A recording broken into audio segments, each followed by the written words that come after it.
Hallo miteinander, I'm Geschedi6 and this is Touhou Koukishin. Last time, I bashed all of your favorite Touhous. No, not really. Only if you grotesquely exaggerate. Don't actually go around bashing Touhous just for the sake of doing it. You will make no one happy. We also secured several new items, of which we equipped barely any. The Dojikiri Yasusuna and the Demon Blade Levitain are both resting in what must be our bottomless, interdimensional luggage.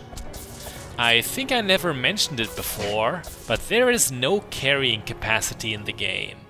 Perhaps there is, if you devoted your life to producing so many items that the game can no longer process the number, then you might be able to make it crash. I heard an unpatched Touhou 12 actually had that problem. You could break it by scoring too high. Anyway, about those two weapons. It's really a shame that despite their high quality, they're not being used, but it's still reassuring to know that we have them.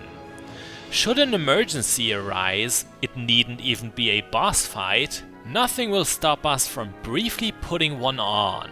Nothing but my own forgetfulness. Speaking of that, had we gone south 3 corridors ago, we would have found a chest. Proof of that is in the previous video. So much for my memory. I'd like to deny it would have been anything good. This Golden Knight, for example, would have something better for sure. Sometimes, however, even a completely unassuming enemy can have something great. That is very rare, but there are such exceptions. Exceptions like the Greed Knife. This is a very special weapon. It brings our item drop rate up to 484%. This knife, I tell you, it wants money, power, and women. Being but an object, it wouldn't exactly know what to do with women, but it wants them anyways. Getting to the point, the Greed Knife is the closest thing to an upgrade of the Pilfering Knife. It is very bad for landing critical hits, but I still think it's overall stronger. Most importantly, it's way more effective for finding loot, but is even worse for your health. Minus 30% instead of just 15. Using it now might actually be a very bad idea, but you know what? I don't care. We'll be so bold and just take the gamble. I think when an item affects your health in a percentage, it only refers to Sakuya's natural base health. The 1700 something we get from our armor shouldn't be lowered, so that's good in this case. It still hurts, and I don't like it. In fact, I am opposed to it. Why would a Greed Knife make you squishier?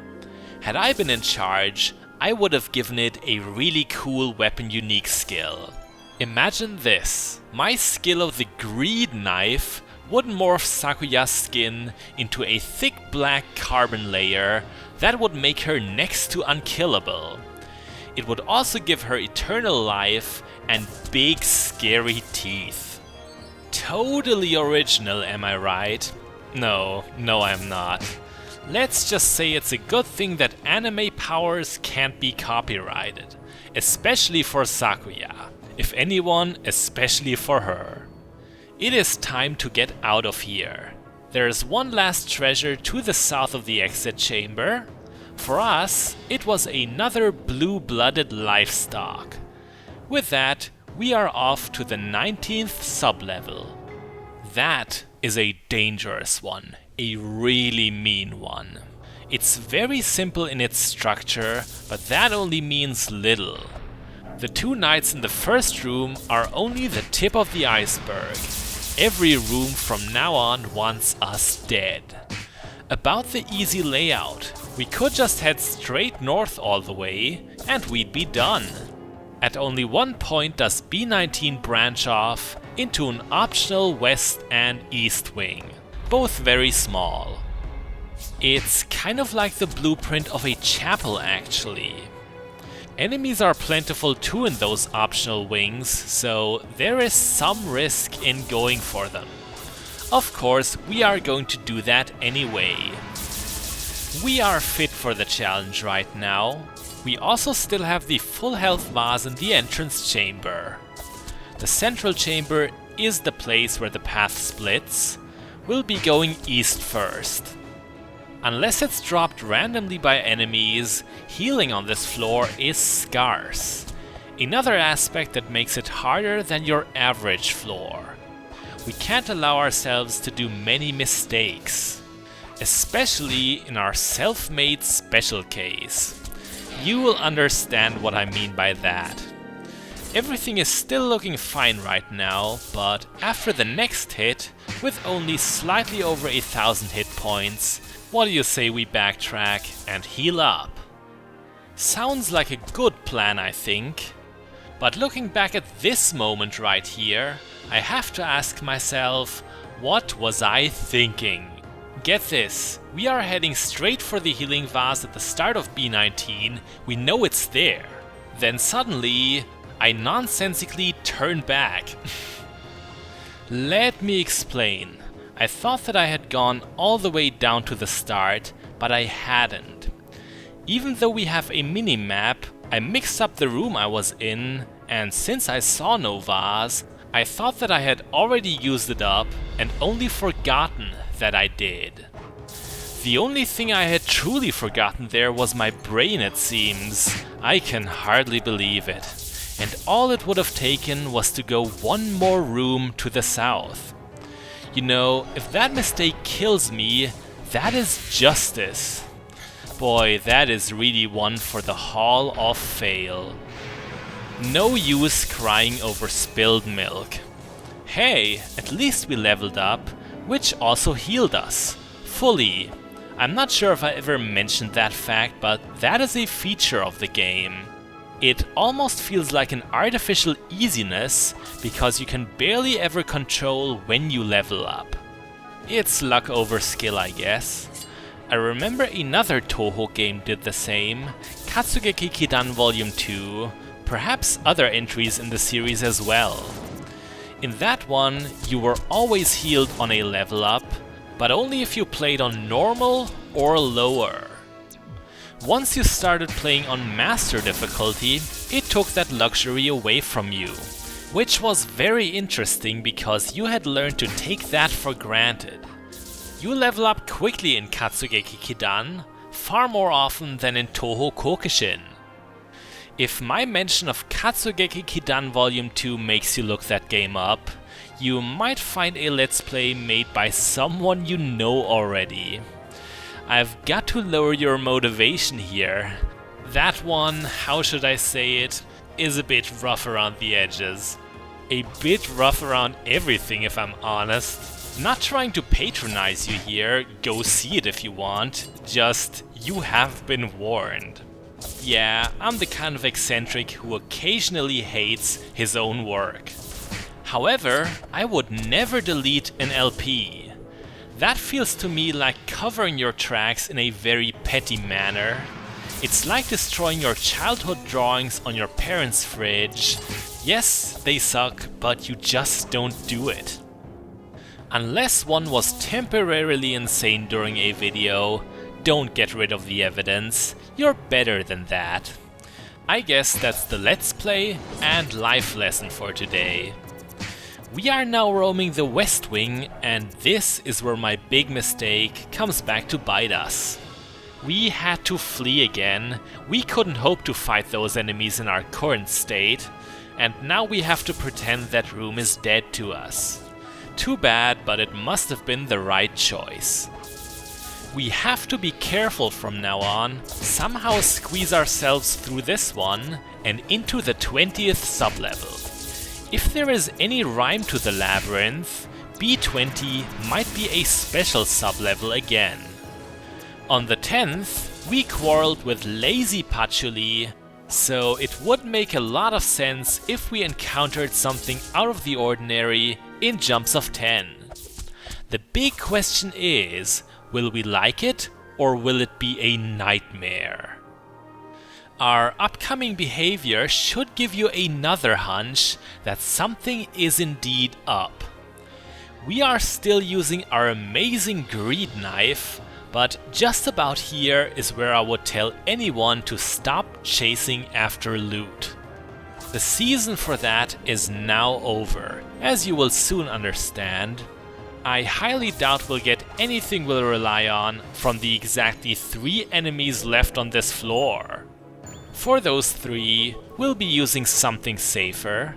The Levitain and the Doji Kiriyazusuna seem like the best contenders. Yeah, let's give our Oni Slayer a shot against some knights. Maybe there are actually Oni hiding in those armors, which would make it very effective. It would also mean they are no buttless knights, and that soothes me greatly. That was a well-timed spell card, and it's going to help immensely. Only 1 golden knight survived, but not for any longer. Alright, that does it for B19. Will the next floor be one to remember, or fairly ordinary after all? Cross your fingers, everyone. And it looks like... yeah, this is different. The game gives us another checkpoint here, which we are going to take advantage of, because we need to gamble now like we're in Vegas. I'm going to say this bluntly, this is the end. The pause menu already spoiled it as the deepest level B20 of the labyrinth. In reaction, we gamble to the bottom of our wallet, because you don't need any money after this. It took about 5 minutes. This snippet is just another symbolic gambling montage. During that, we get upgrades all around. You can read of them in the forums. I just want to give a special mention to the Big Bang Knife. I'm pretty certain it is the #1 best weapon in the entire game. That aside, where are we? It looks like the lair of an evil cult. Maybe they want to summon Cthulhu, or Satan, or even Shinki. She is literally the no longer canonical Satan of Touhou, or at least the closest thing Japan has to Satan. But it's not going to be Shinki. Our opponent can be a foolish child or a raging psychopath. It depends on the fandom, but she will always be Flandre Scarlet. Let's be real, it was to be expected. There were many hints that the labyrinth was a reimagining of Touhou 6's extra stage. Flandre has very little to say to us, except that she is angry, in big red letters that appear at no other point in the game. The battle has already begun, and the first thing you'll notice is that Flandre is frighteningly fast and active. No other boss of the game will put you under so much pressure. This is, however, also her weakness in a sense. Flandre is not really any more difficult than Patchouli if you handle her in the right way. My most vital tip for you is to stay calm and don't act, only react.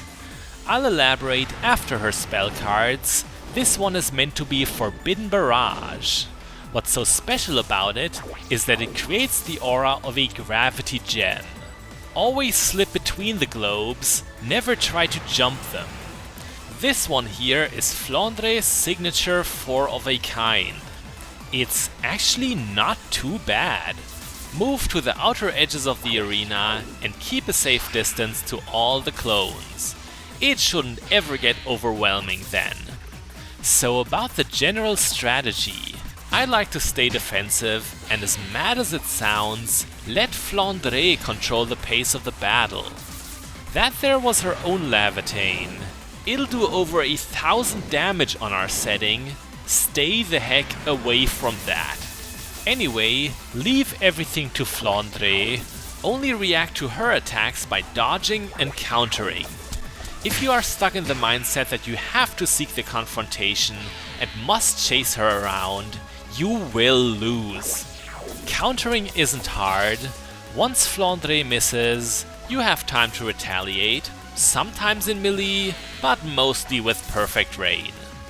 Also, if she rushes you, that is mostly her scare tactics. She will always come to a stop next to you before attacking. We've kind of humiliated her. Flandre is the most durable boss in the game. It usually takes a little longer to defeat her. The Big Bang Knife is to blame, it makes us almost 50% stronger. I hadn't received that weapon in my own personal playthrough, so she has been a lot more challenging for me in the past, but still doable. The ever so insane and evil Flandre has gotten really friendly all of a sudden.